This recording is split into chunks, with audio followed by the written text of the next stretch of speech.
Assalamualaikum warahmatullahi wabarakatuh.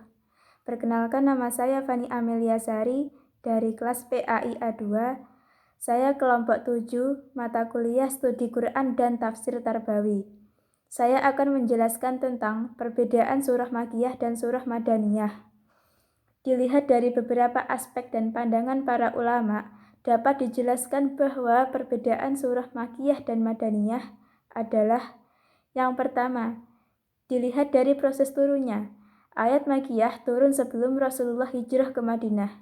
Sedangkan surah Madaniyah, sesuai dengan namanya, surah ini turun di Madinah.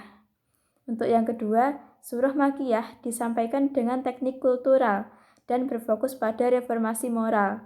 Untuk penyampaian surah Madaniyah dilakukan secara struktural dan berfokus pada reformasi sistem.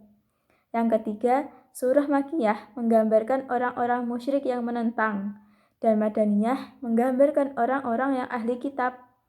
Yang keempat, surah Makkiyah menjelaskan bahwa dakwah Rasulullah sebelum hijrah, beliau bersikap toleran dan akomodatif, atau menyesuaikan diri dengan lingkungan sekitar.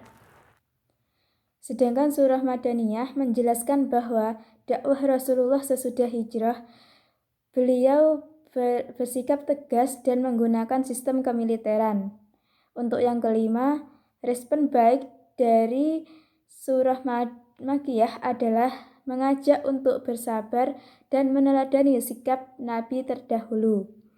Sedangkan untuk surah Madaniyah, di dalamnya terdapat sikap yang tegas dan memiliki kesiapan dalam mobilitas masyarakat umum.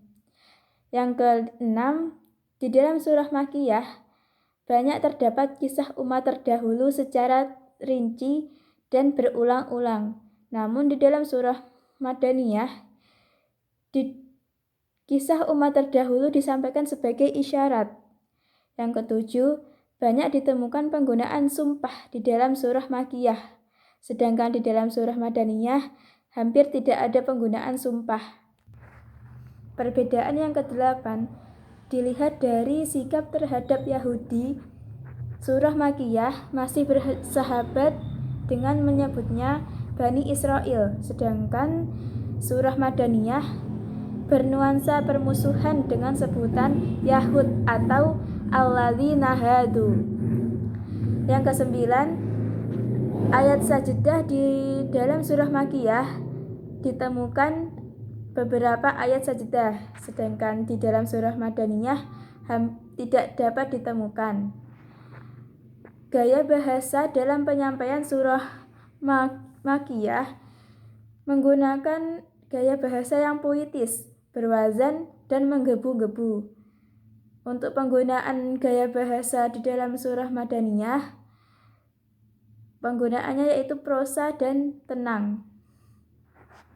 Untuk yang ke-11, reaksi terhadap Al-Quran, surah Makkiyah dari orang-orang musyrik menggunakan ungkapan seperti sihir, at-tahir al-awwalin, omong kosong, tuduhan bahwa ia diajarkan oleh orang, dan penindasan.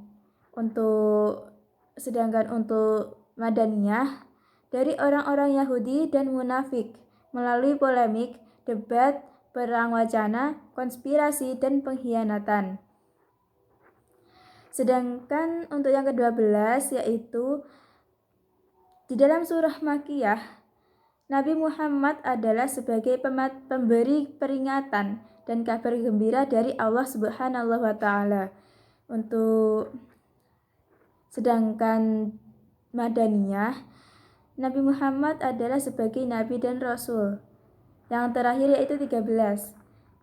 Isi kandungan surah Makkiyah adalah menyeru kita untuk beriman kepada Allah, hari akhir, dan penggambaran surga neraka, serta hal lain yang gaib.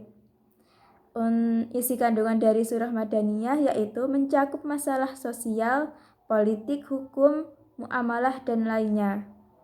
Sekian dari materi yang saya sampaikan, semoga bermanfaat. Wassalamualaikum warahmatullahi wabarakatuh.